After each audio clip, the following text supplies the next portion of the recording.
Actually, kakabili lang ng toothbrush na to kasi itong toothbrush na to, dati to.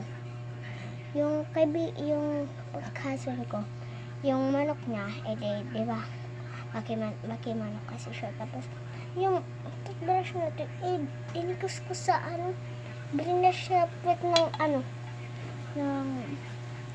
ng chicken niya. Get ready with me pala kasi punta ko sa matras. And ako 1 p.m. and ngayong klase ngayon.